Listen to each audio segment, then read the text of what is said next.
귀하고 복된 날 수요 예배로 영광을 올리는 여러분의 신앙과 믿음 속에 하나님의 기뻐하심과 온전케 하신 역사가 차고 넘치기를 축복합니다. 말씀의 제목 같이 나누겠습니다. 믿음의 명가를 이루라. 믿음의 명가를 이루라. 아멘. 자, 오늘 우리는 창세기 11장을 이제 같이 나누게 되었습니다. 오늘 수요 예배가 어떻게 보면 주의 말씀을 좀 더 깊이 있게 나눌 수 있는 소중한 시간인지라 어떻게 보면 수요 예배를 사모하시는 분들은 말씀에 대한 간절함, 또 주님의 은혜에 대해서 더욱더 풍성함을 누리고자 사모하는 모든 분들에게 은혜의 시간이 될 줄로 믿습니다.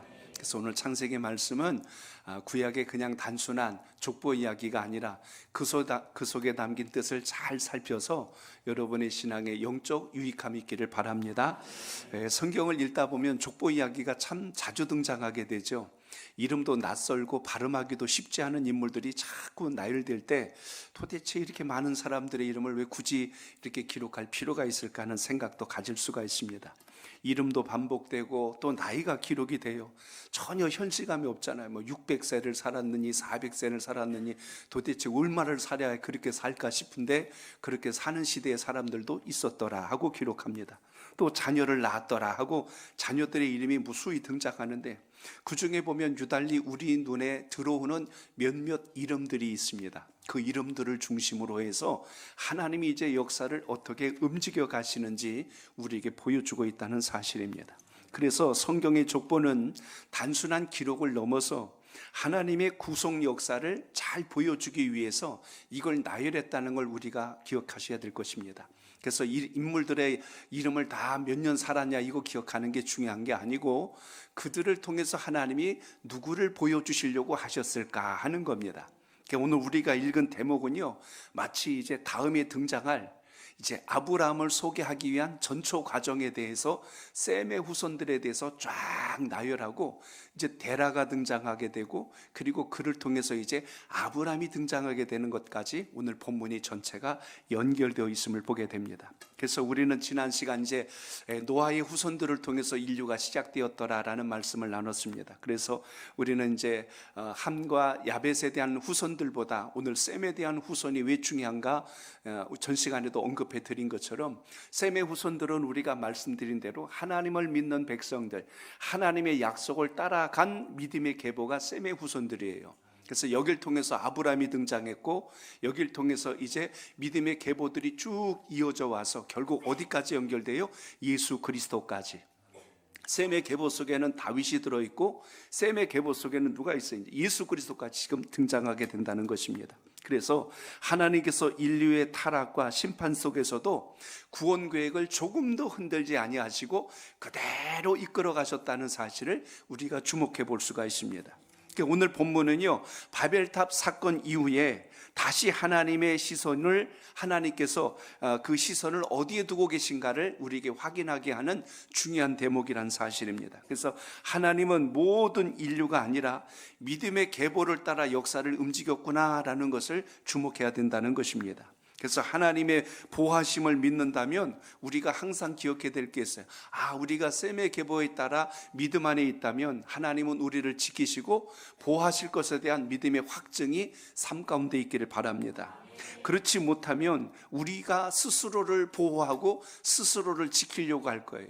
하나님이 지켜주신다는 믿음이 있어야 우리 마음속에 담력도 있고 평안도 있는데 오늘 만약에 여러분 다른 사람들이 우리를 공격한다고 하고 그럼 어떤 마음이 들겠어요? 빨리 성을 쌓고 또 벽을 쌓고 적이 오지 못하게 해야 되고 이렇게 하다 보니까 결국 지난 시간 우리가 봤던 것 바벨이라고 하는 탑을 쌓아서 이름을 높이고 권세를 자랑하려고 하는 이런 모습으로 전락해버린 걸 볼 수가 있습니다. 그렇기 때문에 인간의 운명은 바로 여기에서 판가름이 나요.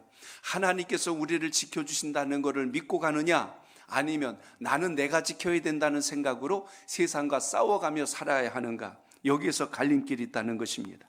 하나님을 경외하고 사랑하면 그 사람은 틀림없이 천국 백성이 된다는 걸 잊지 않길 바랍니다. 반면에 하나님의 자녀로 이 세상에서 보호받고 있다는 걸 믿지 못하면 여전히 우리는 자기 생각을 가지고 살아갈 수밖에 없다는 것입니다. 11장에서 우리가 앞부분에서 봤던 바벨탑 사건이 뭐였어요? 인간들이 하나님의 이름을 높이는 대신 자기 이름을 높이려고 그래서 이 높은 탑을 쌓기 시작한 것을 보게 됩니다. 그들이 뭐라고 그랬어요? 우리의 이름을 내자. 또 한 가지 뭐라고 그랬어요? 우리가 이렇게 해서 흩어짐을 면하자. 그렇게 하면 자기들이 더 똘똘 뭉칠 줄 알았어요. 근데 결과는 참혹했다는 것입니다. 하나님께서 오늘을 혼잡하게 하셨고 모든 사람들을 지면에서 흩어버리셨어요.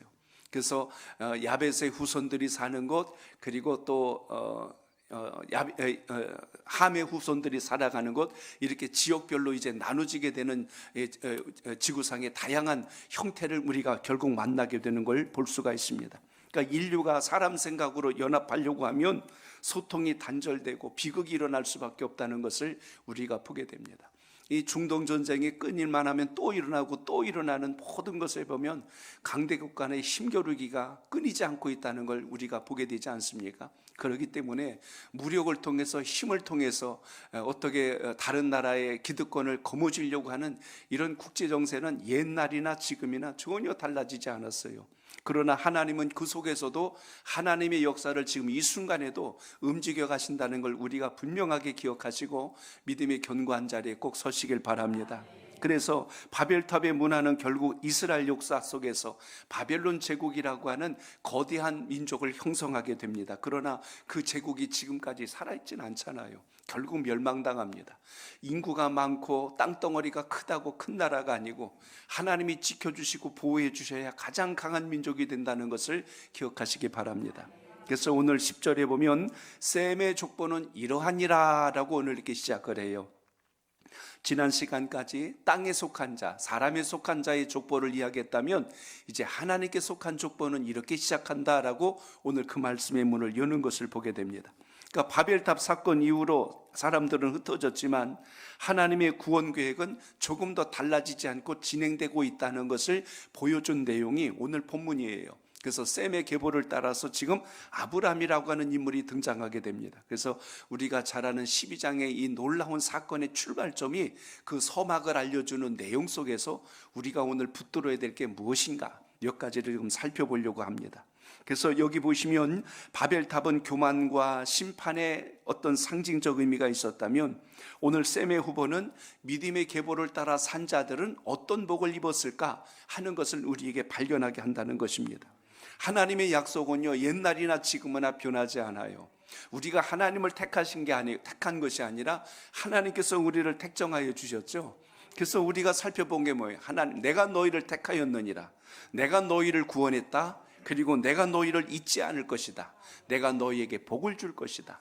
이게 하나님의 약속의 큰 틀입니다. 내가 하나님을 선택해서 내가 노력해서 구원받은 게 아니라는 거예요.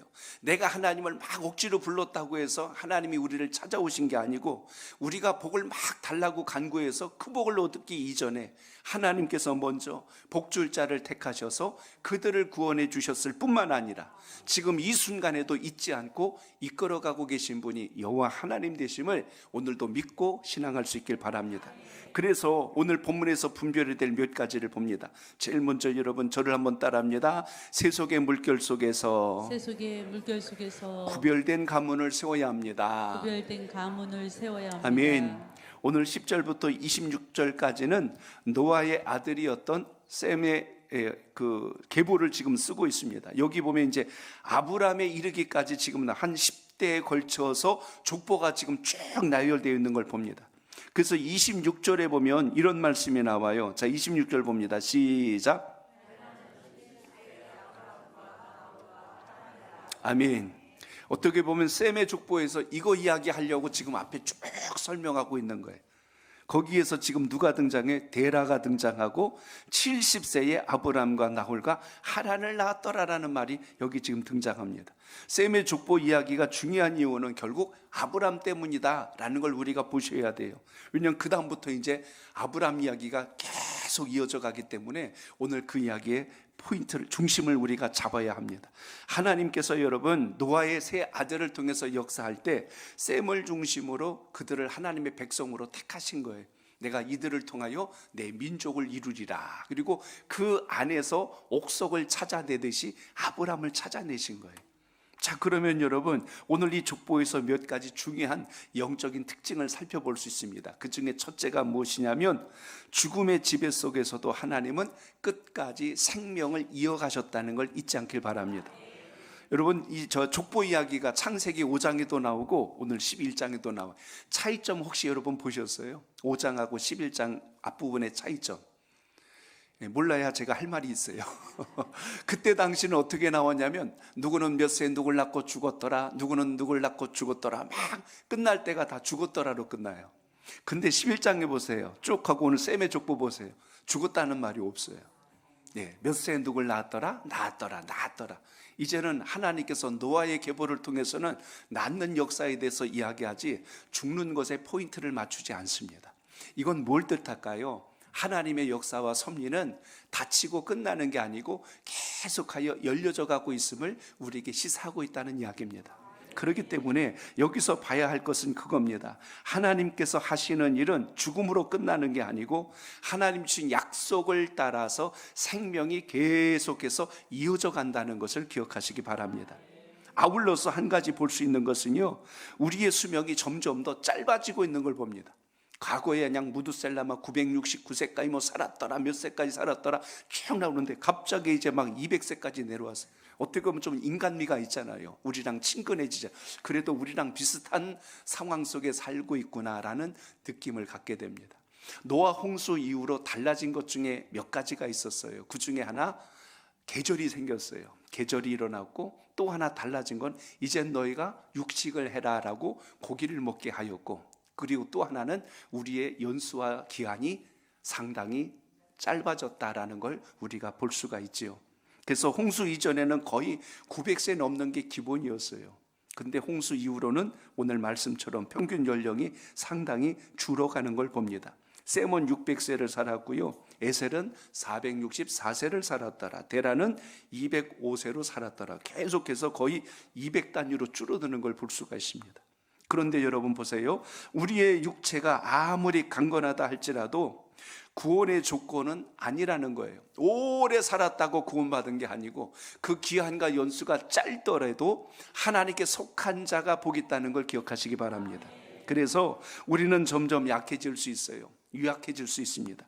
이제 모든 의학과 과학이 발달해서 우리의 평균 수명이 요즘 막 이야기 나오는 게 먼저 150세를 바라본다고 그래요. 이제는 AI가 우리 혈관까지 수술하는 정밀도를 갖게 돼서, 그러니까 혈관이 튼튼하면 수명 연장에 상당히 이제 그게 효과를 높일 수 있다고 해서 지금 앞으로 예측하는 게 이제 150세를 내다보는 세상이 됩니다. 근데 여러분, 150세가 아니라 다시 늘려간다 할지라도 제일 중요한 게 뭐냐면, 하나님께 속하지 않으면 그건 여러분 결코 복이 될 수 없다는 거예요. 오늘 이 시간도 여러분, 우리가 더욱더 하나님의 은혜 안에서 복음의 열정이 살아있길 바랍니다. 오늘 수요 전도팀이 또 밖에 나가서 이렇게 우리은행 앞에서 열심히 복음을 전하고 이렇게 섬기고 또 이렇게 오셨어요. 근데 오늘 또 하필이면 꽃샘 추위 때문에 날씨가 상당히 쌀쌀하고 추웠습니다. 그런데 하나님께서 베푸신 은혜, 그 사랑을 기억한다면 그 전해지는 전도용품 하나하나 때문에 그들의 생각이, 그들의 마음속에 또 한 번 주님을 떠올릴 수 있는 소중한 전달자가 되었다는 의미에서 저는 우리 전도팀들이 하늘의 상급이 클 줄로 믿습니다. 왜냐하면 주님이 하라 하신 거 같거든요. 그 순종함으로 인하여 이제 열매를 거두게 하시고 그들의 마음을 주의 전으로 인도하시는 건 하나님의 역사요, 성령의 역사라는 걸 기억하시기 바랍니다. 하나님은 지금 이 순간에도 영적 셈의 후보들을 지금 계속 만들어가고 계신다는 거예요. 그러니까 한 사람이 복음 안에 돌아오면 그 사람 때문에 그 집안 전체가 주님 안에 돌아오는 역사가 나타나듯이, 셈이라고 하는 이 한 사람이 주님 앞에 잘 돌아옴으로 인하여서 그 집안과 그 후대들이 믿음의 계보를 잇는다는 걸 한번 생각해 보세요. 여러분 때문에 여러분의 후손들이, 우리 자녀 세대들이 하나님 말씀 앞에 살아간다는 걸 생각한다면 우리는 더욱더 주님의 열정 안에서 믿음을 간직하고 신앙할 수 있기를 바랍니다. 그리고 여러분, 더 놀라운 것은 바로 하나님의 선택의 은혜라는 거예요. 하나님께서 택할 자들이 이 땅에 수없이 많았을 텐데 그 중에서 오늘 셈의 계보를 선택하시고, 그 중에서 특별히 누구요? 오늘 아브람을 택하여서 이제 그를 믿음의 조상, 복의 근원으로 삼는 과정을 우리가 보게 됩니다. 그러니까 성경은 이제 셈에 대해서 집중적으로 이제 앞으로 이야기를 하게 됩니다. 다른 족속들 이야기는 그때 당시에 살고는 있었지만 그들에 대해서 하나님은 크게 관심을 두거나 성경 안에서 두드러지게 그들이 표현되지는 않습니다. 그만큼 여러분, 하나님의 주권적 선택 안에 있다는 것, 오늘도 우리가 이 땅의 수많은 사람들 가운데 하나님을 알고 예수 그리스도 안에서 부활신앙으로 증인되는 삶을 살도록 붙들어 주신 것을 생각할 때마다 감사로 주님께 나갈 수 있길 바랍니다. 여러분, 마태복음 1장에 보면 족보 이야기가 나와요. 거기에서도 역시 족보 이야기가 나오는데, 마태복음은 누구에게 쓴 편지냐면 유대인들에게 쓴 복음서예요. 그러니까 유대인들은 하나님 외에 다른 신은 없다고 딱 못 박은 사람들이에요. 그러니까 메시아 예수 그리스도, 우리의 메시아가 십자가에 달려 죽으셨다는 건 용납할 수 없고 받아들일 수 없는 사람들인데, 그들에게 예수 그리스도는 하나님의 아들 된 권세로 오셨다는 걸 전하려고 하니까 결국 무슨 이야기부터 해야 돼요? 족보 이야기부터 해야 돼요. 예수 그리스도는 엄한 데서 오신 분이 아니라 우리의 뼈대에 있는 혈통을 따라서 셈의 계보를 따라 오신 분이다. 오늘 그걸 증명하는 게 1장입니다. 근데요, 그 1장에 보면 놀랍게도 5명의 여인들이 등장합니다. 5명의 여인들이 등장해요. 그 여인들 가운데 특별히 여러분, 몇 사람은 이스라엘 정통 혈통을 지킨 사람들이 아니에요. 제일 먼저 등장한 사람이 누구냐면, 거기 보면 다말이란 여인이 나옵니다. 근데 성경에 참 어떻게 보면 이런 말씀까지 기록됐을까 싶은데, 다말의 집안, 그 남편이 죽음으로 인하여 대를 이을 수가 없는 거예요. 그랬더니 다말이 창기로 분장을 하고 있다가 그의 시아버지인 유다를 유혹했어요. 그러니까 시아버지는 자기 며느리인지는 꿈에도 상상을 못하고 동침을 함으로 임신하게 되는 일이 벌어지자 나중에 그 유다가 집안이 발칵 뒤집어졌죠. 감히 어떻게 남편이 없는데 임신을 했다고. 근데 그 사실이 나중에 알려지게 됐고, 그 유다의 징표를 가지고 나중에 그걸 지시하게 되자 그로 인하여서 그걸 인정해주고 다시 혈통이 끊어지지 않도록 지켜나가는 걸 봅니다. 그러니까 이 의미를 우리가 보셔야 돼요. 어떻게 이런 낯뜨겁고 불결한 이야기를 이런 족보 안에다 넣었을까가 아니라, 하나님은 그만큼 믿음의 계보가 끊어지지 않도록 역사하기 위한 다양한 방법들을 지금 택하여서 오셨다는 것을 우리가 족보 이야기에서 보셔야 돼요. 거기서 또 한 가지 볼 것은 라합입니다. 라합은 여러분, 가나안 땅, 그것도 여리고라고 하는 성읍에 사는, 거기도 기생이에요.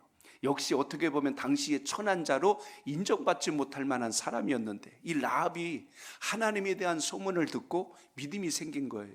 정탐꾼을 잘 숨겨주고, 그로 인하여서 나중에 이 사람이 믿음의 계보를 잇는 자리에 함께 족보에 그 이름이 올라가는 역사를 보여줍니다. 유대인들이 볼 때는 뒤집어질 일입니다. 어떻게 이방 여인이 우리 족보 안에 있다는 게 이게 말이나 되냐고 아주 혈기를 부릴 만한 이야기입니다. 그 다음에 등장하는 여인이 누구예요? 룻이라는 여인이 등장해요. 이 여인은 모압 땅에 사는 사람이었어요. 근데 그가 이스라엘 땅에 시어머니였던 나오미를 따라서 베들레헴으로 돌아왔다가 보아스를 만나서 믿음의 계보를 잇는, 그래서 다윗의 계보까지 이어지는 역사를 만들어내는 그 중심에 서 있는 것을 우리가 보게 됩니다. 거기서 끝난 것이 아니에요. 밧세바는 어떤 사람이요? 다윗과 불륜을 저지른 사람이에요. 근데 그 혈통을 따라서도 하나님은 모든 계보를 이어왔다는 사실을 보게 됩니다. 그리고 마지막 누구로 왔어요? 5번째 여인 마리아가 등장합니다. 마리아를 통해서 가장 정결하고 결혼하지 않은 순결한 여인을 통하여서, 남편을 알지 않은 여인을 통해서 성령을 통하여 메시아 예수 그리스도 주님을 잉태하는 사건까지 기록했다는 것을 여러분 기억하시기 바랍니다.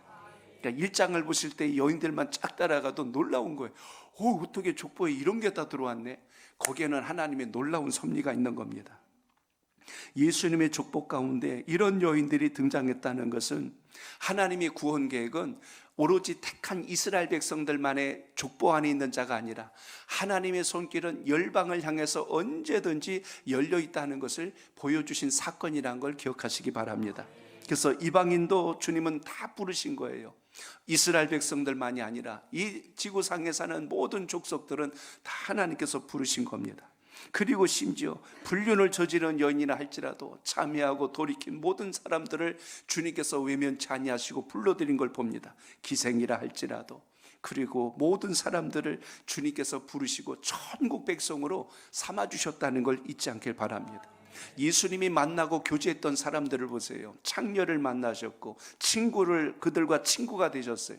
세리를 가까이 했습니다. 세상 사람들이 죄인이라고 치부했던 자들을 예수님은 늘 가까이서 함께 교제했던 걸 볼 수가 있습니다. 뿐만 아니라 성경에는 세상에서 실패한 사람들도 있었고 거지도 있었고 귀신 들린 자도 있었어요. 나병 환자들도 있었어요. 다리를 쓰지 못하는 자들도 있었고 다. 그런데 이들과 주님과 만난 이후로 그들의 인생이 완전히 달라지고 하나님의 백성으로 일어난 것을 봅니다. 그렇기 때문에 예수님께로 가지 못한 사람은 아무도 없었다는 거예요. 사람들이 편견과 오해를 가졌지 주님은 누구든지 주님 앞에 오는 자들을 거절하신 적이 없어요. 이게 왜 중요할까요? 복음이 바로 그겁니다. 여러분, 전도할 때 딱 얼굴 인상 보고 내 마음에 드는 사람만 전도지 주고 저 사람은 인상이 험악하니까 예수 믿으면 안 될 것 같다, 천국이 오염될 것 같다, 그래서 내가 판단하고 그쪽은 전도 안 한다. 그건 어떻게 인간적인 생각이죠. 그러니까 주님의 방법은 우리와 너무 다른 거예요. 내가 좋아하는 사람을 누군가는 싫어할 수 있고 내가 싫어하는 그 사람을 누군가는 좋아할 수 있거든요. 근데 이것을 하나님의 관점에서 보지 못하면 우리가 쉽게 전도를 잘 못합니다. 그래서 전도는 나의 생각과 선입관이 아니라 주님께서 주신 사랑의 마음을 가지고 전할 때 복음의 역사가 있다는 걸 잊지 않길 바랍니다. 성경을 잘 보세요. 야벳의 후손을 이야기할 때, 함의 후손을 이야기할 때, 셈의 후손을 이야기할 때 똑같이 등장하는 구절이 하나 있는데 그걸 제가 다 찾았습니다. 한번 다시 읽어볼게요. 지난 10장에서 본 건데 10장 5절 한번 보세요. 시작. 이들로부터 여러 나라 백성으로 나누어져 각기 언어와 종족과 나라대로 바닷가의 땅에 머물렀더라. 아멘. 자, 함의 후의 이야기 볼게요. 10장 20절 시작. 이들은 함의 자손이라 각기 족속과 언어와 지방과 나라대로였더라. 자, 10장 31절 시작. 이들은 셈의 자손이니 그 족속과 언어와 지방과 나라대로였더라. 아멘. 뭔가 좀 공통점이 있지 않아요? 야벳의 후예들도 여러 나라 백성으로 나누어져서 각기 언어, 종족, 나라대로 바닷가의 땅에 머물렀더라라고 돼 있고, 함도 각기 족속, 언어, 지방과 나라대로, 셈도 마찬가지로 족속, 언어, 지방, 나라대로 모두가 지역과 민족을 형성하도록 했는데 하나님이 이들을 버리지 않았다는 이야기를 예수님께서 하나로 다 묶어서 하신 말씀이 있어요. 그게 마태복음 28장, 주님께서 유언처럼 남겨주신 마지막 지상에서 한 명령에 있어요. 28장 19절 시작. 그러므로 너희는 가서 모든 민족을 제자로 삼아 아버지와 아들과 성령의 이름으로 세례를 베풀고. 아멘. 거기 보면 뭐라고 그래요? 모든 민족을 그랬어요. 여기 모든 민족이란 건 셈의 민족만이 아니에요. 함의 후손이 되었건 야벳의 후손이 되었건 이 모두를 통틀어서 지명하고 있다는 걸 여기서 보셔야 됩니다. 그렇다면 요한계시록에 이야기가 또 나와요. 어디 나오냐면 요한계시록 7장 9절 한번 보세요. 시작. 이 일 후에 내가 보니 각 나라와 족속과 백성과 방언에서 아무도 능히 셀 수 없을 큰 무리가 나와 흰옷을 입고 손에 종려가지를 들고 보좌 앞에 어린 양 앞에 서서. 아멘. 마지막 새하늘과 새 땅에 갔을 때 셈의 후손들만이 아니라 복음을 듣고 예수 그리스도를 믿어 천국 백성이 된 모든 족속들이 한 곳에 모여서 하나님께 큰 영광을 올리는 그 축제를 우리가 보게 될 거란 겁니다. 그렇기 때문에 여러분, 우리가 편견을 갖고 복음을 전할 것이 아니라 주님께서 주신 심정을 가지고 복음을 전파하는 우리 모두의 삶이 되시길 바랍니다. 그러므로 오늘도 우리의 마음속에 간직해야 될 귀중한 것이 있다면 오늘 말씀 그대로 우리가 기억해야 될 게 있어요. 세속의 물결 속에서도 하나님은 여전히 하나님의 택한 백성들을 구별하시고 그들을 통하여 영광 받으시고 계신다는 것을 기억하시고 이 믿음이 우리 속에 있기를 바랍니다. 또 하나 여러분 27절을 보세요. 시작. 27절. 테라의 족보는 이러하니라. 테라는 아브람과 나홀과 하란을 낳고 하란은 롯을 낳았으며 하란은 곧 다음 8절까지 하란은 그 아비 데라보다 먼저 고향 갈대아인의 우르에서 죽었더라. 아멘.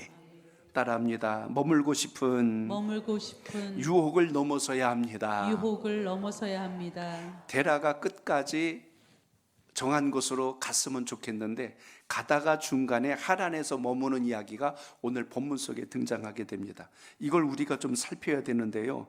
오늘 여기 보니까요, 성경의 초점은 셈의 10대 손이었던 데라의 가족에서 좁혀지고 이 집안을 통해서 이제 시작하는 이야기로 마지막 다시 귀결합니다. 그 처음에는 세 아들의 모든 후예들을 이야기했다가 나중에 셈의 후손들을 이야기했다가 셈의 후손들 가운데 데라만 다시 한번 집중하여 세밀하게 이야기하면서 아브람을 이제 드러나게 하는 이 장면을 여기서 볼 수가 있습니다. 데라와 그의 가족이 어디서 살았냐면 갈대아 우르라는 곳에서 살았더라라고 성경은 기록합니다. 지금으로 말하는 저 바벨론 땅입니다. 거기에서 살았대요. 자, 그런데 당시의 문헌을 보면요, 그 지역이 정치, 경제 그리고 권력이 집중됐던, 지금으로 하면 도시권이 수도권에 해당하는 지역이기 때문에 그쪽이 비교적 비옥하고 살기가 좋았던 땅인지라 오늘 데라의 후손들이 그 집안이 거기 가서 살고 머물렀다고 기록하고 있습니다. 무역을 인도까지 할 정도로 굉장히 경제적으로 힘이 많았던 지역이라고 역사가들은 기록해 놓은 걸 볼 수가 있습니다. 그렇다면 여러분, 모든 사람들이 갈대아 우르를 중심으로 살고 있을 때 하나님께서 그 안에서 지금 데라의 집안 속에 있는 아브람을 끄집어내서 하나님의 역사를 새롭게 시작하려고 준비했다는 것입니다. 오늘 여기 데라의 족보를 좀 이해하기 쉽도록 제가 도표 하나 가져왔으니까 한번 보실래요? 데라의 집안 이야기입니다. 데라가 셋을 낳았어요. 아브람 낳고 나홀 낳고 하란을 낳았어요. 자, 아브람은 나중에 이삭을 낳죠. 이삭은 야곱과 에서를 낳게 됩니다. 데라의 둘째 아들 나홀은 누굴 낳냐면 부두엘을 낳고 부두엘은 나중에 라반과 리브가를 낳습니다. 근데 어디서 듣던 이름이 나오죠. 근데 그 리브가가 누가 돼요? 이삭의 아내가 되잖아요. 조금 이해될 게 하나 있는데 당시를 족장시대라고 해서 친족들끼리 결혼하는 게 당시의 풍습이고 문화였습니다. 그러니까 가족 간에 이렇게 부부가 되고 이렇게 되는 현상들이 당시에는 이상한 게 아니고 오히려 당연했던 시대, 바로 그걸 우리가 한 가지 봐야 할 겁니다. 하란도 마찬가지예요. 룻을 낳고 또 하나는 밀가를 낳고 이스가를 낳게 됩니다. 근데 오늘 여기 보시면 밀가가 나홀의 아내가 되고 또 오늘 저기 아브라함의 아내 사례는 데라의 이복 동생 자식이에요. 이렇게 해서 족장 시대의 가족을 형성하여서 이렇게 이뤄가고 있는 형태를 우리가 여기서 먼저 볼 수 있어야 합니다. 근데 여러분, 여기서 볼 수 있는 것이 27절 이하에 보니까요, 믿음의 가문에도 위기가 있다는 걸 우리가 봐야 합니다. 하나님은 아브라함을 통해서 하신다고 했는데 지금 오늘 여기 보세요. 27절 한번 다시 읽어봅니다. 어디를 보시냐면 30절 한번 다시 보겠습니다. 30절 시작. 못함으로 자식이 없었더라. 아멘. 데라의 아들, 지금 몇 가지 상황이 지금 벌어지고 있어요. 여기서 한 가지 볼 것은 사라에게는 지금 임신하지 못했다더라라는 이야기가 나오고, 바로 앞부분에도 보시면 지금 누구냐면 지금 하란이 지금 누굽니까? 세상을 먼저 떠나는 사건까지 우리가 여기서 지금 볼 수가 있어요. 집안에 지금 어려움이 오고 그리고 계획했던 것이 아닌 일들이 지금 벌어지고 있다는 걸 먼저 보게 됩니다. 그러니까 믿음의 계보 속에서도 상실이 올 수 있고 결핍이 있다는 사실을 여기서 보셔야 돼요. 여기서 봐야 할 것은 하란이 고향 갈대아인 그쪽에 있던 우르에서 아버지보다 먼저 세상을 떠나는, 셋째 아들인데 먼저 세상을 떠나는 거예요. 그래서 그의 아들이었던 룻을 나중에 아브라함이 가나안 땅 갈 때 데리고 같이 갈 수밖에 없는 이런 상황까지 연계되어 있는 것을 우리가 보셔야 됩니다.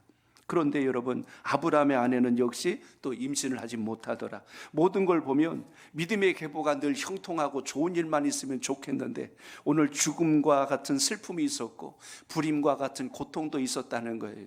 우리가 통상 생각할 때 믿는 집은 다 좋은 일만 있고 행복한 일만 넘쳐야 된다고 생각합니다. 그런데 어려움 속에서도 하나님은 여전히 일하고 계신다는 것을 여러분 기억하시기 바랍니다. 그러니까 결핍이라는 건 우리의 끝났다는 게 아니고 불행이란 뜻이 아니라 그런 상황 속에서도 하나님은 여전히 일하시더라 라는 것을 여러분 주목하셔야 됩니다. 그래서 여러분이 주어진 환경 때문에 탓을 하거나 낙심하거나 원망하지 말고 최악의 상황에서도 선을 이루시는 주님을 꼭 붙드시길 바랍니다. 그리고 오늘 데라가 실수한 것은 가던 길을 잠시 멈춰버리고 하란이라는 곳에 머무르는 거예요. 사실 이들이 움직여갈 때는 데라를 통하여서 이 집안 전체가 하나님의 영광을 이루기를 원하셨던 주의 큰 그림을 우리가 봅니다. 그래서 어떻게 보면 이들이 가야 할 종착점이 가다 가나안 땅까지 갔을 겁니다. 근데 쭉 가다 보니까 중간 지점인 하란에서 데라가 머물고 거기서 세상을 떠나는 거예요. 거기서부터 하나님이 누굴 통해서 다시 일하셨다고요? 아브라함을 통해서 약속의 땅으로 이끄시는 장면을 우리가 보게 됩니다. 그러니까 데라의 아들 아브람, 그리고 손자였던 롯, 그리고 며느리였던 사레를 데리고 지금 갈대아 우라를 떠나서 가나안 땅으로 쭉 가던 여정이 오늘 31절 이야기입니다. 근데 가다가 중간에 멈춘 거예요. 저는 이 대목에서 중요한 걸 묵상했어요. 그렇구나, 하나님이 우리에게 사명 주셨을 때 현실에 안주하거나 주저앉지 말고 주의 뜻을 끝까지 바라보는 믿음의 사람 되시길 바랍니다. 우리가 흔히 하는 말이 이런 게 있어요. 여기가 좋사오니. 근데 믿음의 사람은 여기가 좋사오니가 아니고 하나님께서 보여주신 곳으로, 하나님께서 가라 하신 곳으로 갈 때가 가장 복이 있다는 걸 잊지 않길 바랍니다. 그러니까 하란이라는 곳도 당시의 역사적 문헌을 살펴보면요, 거기도 상업과 무역이 왕성했던 것이에요. 가만히 생각해 보니까 데라는요, 어딜 가더라도 자기가 익숙한 곳이 나타나면 그냥 눌러 앉으려고 그래. 우리는 과거의 경험과 습관이 근본이 되었기 때문에 그와 비슷한 환경이 조성되면 더 움직이려고 안 합니다.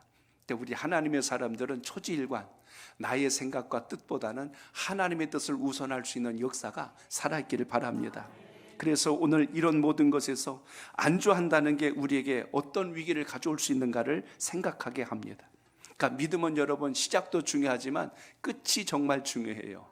오늘도 여러분 믿음의 경주 아래 있다면 이 정도 신앙했으면 됐지 하고 안주하지 말고 우리 끝까지 주님 주신 사명 감당하는 하나님의 사람 되시길 바랍니다. 그래서 결국 아브라함을 통하여 믿음의 장소 목적지였던 약속의 땅까지 가는 것을 우리가 보게 됩니다. 그러니까 하란은 여러분 가나안 땅까지 가기 위한 중간 거점이었지 거기가 목적지는 아니었어요. 그런데 머물게 됨으로 인하여 더 이상 하나님의 뜻이 멈춰버리는 상황을 우리가 봤다는 것입니다. 결국 하나님의 관심과 초점은 아브라함에게 집중되어 있다는 것을 우리가 보죠. 여기까지 보면 아브라함은 자식도 없고 어디까지 가야 될지도 모르는 막막한 삶과 같이 보여집니다. 그런데 우리는 이미 창세기 12장을 비롯하여 그 이유를 쭉 보셨기 때문에 22장까지의 내용이 어떻게 흘러갈지를 우린 지금 미리 봤잖아요. 그러니까 우리는 별로 긴장도 없고 불안한 마음도 없어요. 아이고 뭐 저러다 하나님 뭐 아들 주실 건데 뭐 하고 우린 그런 생각을 갖는단 말입니다. 근데 그때 당시 아브라함을 생각해 보세요. 내가 앞으로 어떻게 살아야 될까? 내가 앞으로 무엇을 먹고 살아야 되고 어디까지 가야 될까? 막막했던 거 아닙니까? 그랬던 아브라함에게 하나님은 믿음을 넣어주시고, 그랬던 아브라함에게 복의 근원, 믿음의 조상을 삼는 영적 훈련을 쭉 거치게 했다는 걸 기억하시기 바랍니다. 우리 모든 신앙도 마찬가지예요. 하나님이 우리에게 복을 담는 그릇이 되게 하려고 우리 그릇을 튼튼하게 만들고 계심을 기억하시기 바랍니다. 그러니까 조금 힘들고 어렵다고 낭망하지 말고 믿음의 담력과 소망이 살아있길 바랍니다. 지난주 제가 중요한 이야기를 하나 들었어요. 운동이라는 게 여러분 좀 숨이 찰 정도로 좀 해야 근육이 살아나고 이렇게 근육이 붙고 몸에 운동이 되는데 대부분 우리는 익숙한 대로 잘한다는 거예요. 그러니까 1시간 동안 산책을 쭉 한 사람하고 10분 내지 15분 그냥 숨을 헐떡거리면서 막 운동한 거하고 운동의 효과는요 10분 내지 15분 숨이 차도록 뛴 사람이 훨씬 더 있다는 이야기예요.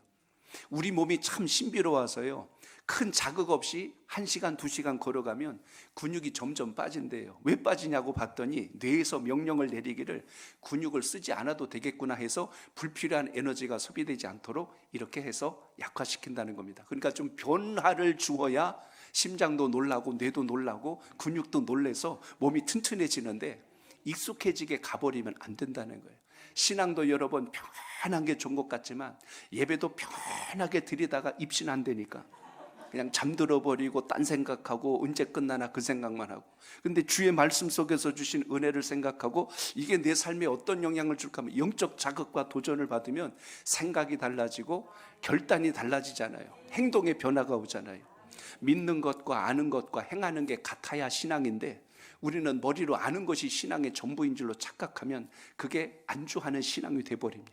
오늘 이 귀한 예배를 드리면서 여러분 생각해 보세요. 하나님이 아브라함을 순탄하게 데려간 게 아니잖아요. 수많은 위기와 어려움 속에서 다양한 것을 경험하게 하시고 하나님의 살아계심을 목도하게 만드시잖아요. 그게 여러분 믿음입니다. 아브라함만 그랬어요. 이삭도 그랬고 야곱도 그랬고 요셉도 그랬습니다. 신앙의 굴곡이 있다는 건 인생의 위기가 아니라 우리를 더 강하게 세우시는 하나님의 역사라는 것을 잊지 않길 바랍니다. 그러므로 오늘 믿음의 계보는 혈통의 중요함이 아니라 신앙의 흐름을 따라 내가 어떻게 가고 있는가. 그래서 오늘 여러분 이 수요 예배를 안 들으시는 분들보다 여러분은 영적 근육이 훨씬 더 붙어 있는 분들이에요. 그래서 하나님이 그만큼 아름답게 쓰임받게 하시려고, 그리고 어둠의 권세, 사단의 세력, 미혹하는 영들이 왔을 때 분별하고 대처할 수 있는 내공이 쌓이고 있는 시간이란 걸 잊지 마시고 오늘도 그 역사가 살아있길 바랍니다. 이제 말씀의 결론을 맺습니다. 여러분은 어디에 계보에 속하길 원하세요? 세상의 계보를 따라가시겠어요? 아니면 믿음의 계보를 따라가시겠습니까? 오늘 주님 말씀은 예수 그리스도로 이어져가는 과정에서 중요한 대목을 우리에게 선포해 준 말씀이기도 합니다. 그냥 인물들 이름만 읽고 나가면 족보 이야기예요. 근데 그 속에서 하나님은 복줄 자를 뽑아내시고 택정하여서 하나님의 영광을 이룰 자를 들어 쓰시고 있다는 걸 기억하시고, 오늘도 우리 마음속에 하나님 주신 약속을 잘 붙들어서 승리하는 신앙이 꼭 되시길 바랍니다. 이 땅에 수많은 사람들 가운데 우리를 구별하셨다면, 구별된 그들 가운데 우리 선목교회에서 여러분들에게 직분을 맡겨주시고 사명을 맡겨주셨다면, 그냥 무덤덤하게 주님 오실 그날까지 그냥 가는 사람보다 하나님 나라 안에서 복되게 쓰임받기를 사모하고 그 은혜의 복을 풍성하게 누려서 후대가 기억할 만한 믿음의 명가를 이루는 여러분의 신앙이 되시길 바랍니다.